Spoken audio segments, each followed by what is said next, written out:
Nindi Ayunda tak menampik. Rasa marah yang menumpuk dalam dada membuatnya nekat menggugat cerai Askara Parasadi Harsono. Bahkan sang mantan suami dilaporkan ke polisi karena KDRT. Namun setelah bebas bersyarat dari penjara, Nindi Ayunda justru tak kuasa menahan rasa rindu yang menyelusup dalam hati.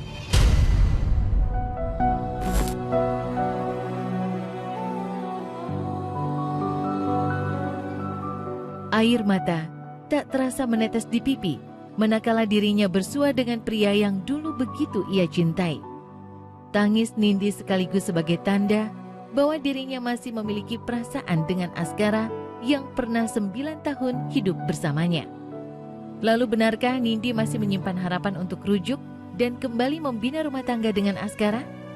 Bersediakah Askara memperbaiki hubungan lantaran telah mengajukan kasasi? Ya alhamdulillah ya baik-baik aja, nggak ada masalah. Ya sekarang kan ya kalau udah keluar ya menjalin silaturahminya untuk anak-anak aja sih. Cuma sebatas anak-anak aja kalau saya sih.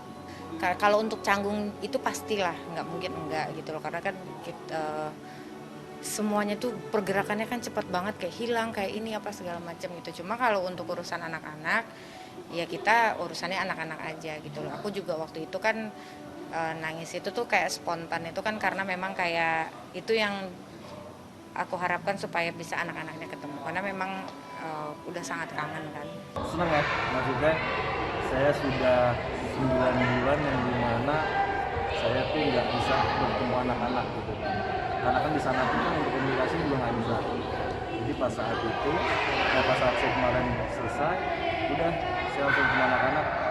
Bahagia sih, bahagia sekali gitu. Saya nggak mau dengan perpisahan saya itu dengan ibu, nggak mau dampaknya ke anak-anak gitu. Jadi kita mau udahlah kita sama-sama lah ngebangun anak-anak menjadi supaya lebih baik lagi. Kan banyak dengan kejayaan orang tua anak jadi gimana, nah itu saya nggak mau. Nggak ada rujuk sih, nggak ada arah ke situ juga. Nggak tahu juga maksudnya, kan aku sempat tanya juga ya ngapain lagi sih kasasi gitu loh, ngapain toh juga. Ngapain lagi gitu, udah capek juga gitu. Enggak lah, udah terlalu banyak hati keluarga saya tersakiti. Saya juga harus banyak jaga perasaan.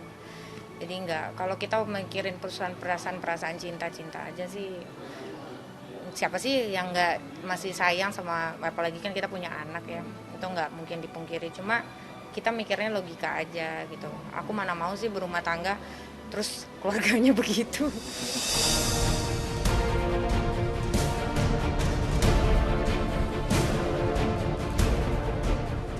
Mencairnya hubungan Nindi dan Askara pasca keduanya resmi bercerai seperti melenyapkan semua pertikaian yang dulu sempat memanas. Nindi yang mengaku menjadi korban kekerasan justru dilaporkan ke polisi oleh keluarga Askara lantaran diduga melakukan penyekapan terhadap sopir dan asisten rumah tangga.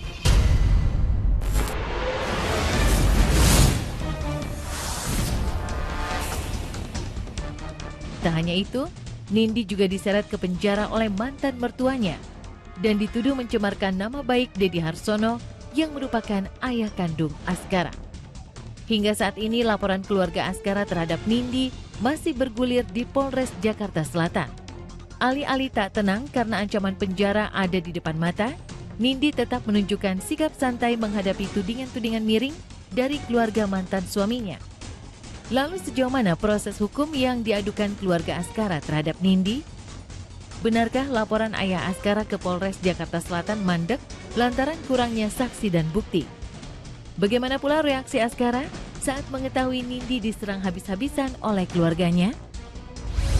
Rasa itu ya aku udah harus hilangkan, sehingga aku pikirkan yang benar-benar yang harus fokus aja, udah fokus apa yang harus karena kan ini pilihan ya.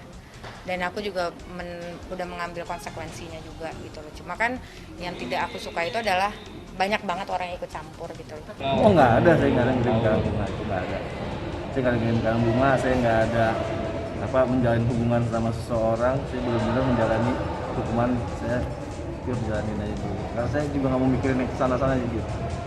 Nanti dengan papahnya aja. Tapi intinya yang namanya orang tua kalau seandainya dengan anaknya kan tentunya dengan penyebaran nama baik dan seterusnya itu saya pikir nggak boleh lah ya. Jadi ya harus harus sebagai pembelajaran lah buat yang lain. Selama ini setelah ada permasalahan itu, keluarga diteror dengan oknum-oknum lah, kita juga nggak tahu. Itu banyak sekali teror-teror yang masuk ke keluarga. Contohnya ke orang tua saya, bapak saya, ibu saya, kakak saya yang pertama, istri kakak saya, termasuk istri saya. Saya sama Mas Aska itu tidak ada, ibarat kata dia tetap nggak ada urusan. Maksudnya saya tetap banyak memori baik ya. Tapi yang saya nggak suka itu pure adalah orang-orang di belakangnya dia aja, itu aja. Yang saya nggak suka, dan sikapnya Aska membiarkan itu adalah menurut saya itu tidak baik. 9 tahun usia pernikahan, Nindi tak menyangka rumah tangganya dengan Askara harus berujung pada perceraian.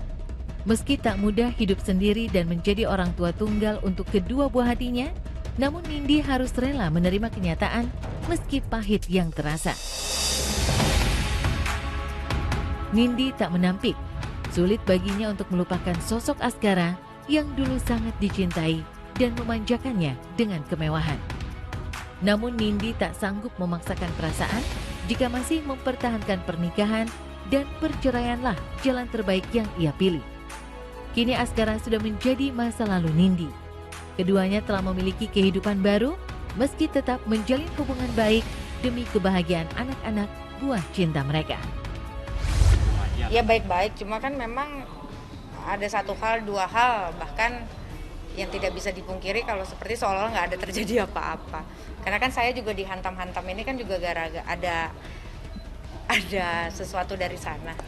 Dan Aska juga mengetahui itu sendiri kok dan mengakui. Intinya kalau saya bilang saya ini udah cukup lah gitu loh. Saya pun juga tidak mau mengklarifikasi apapun untuk saya membenarkan diri saya, nggak ada. Mau urusan saya berteman apapun itu udah nggak ada lagi. Saya udah nggak ambil pusing.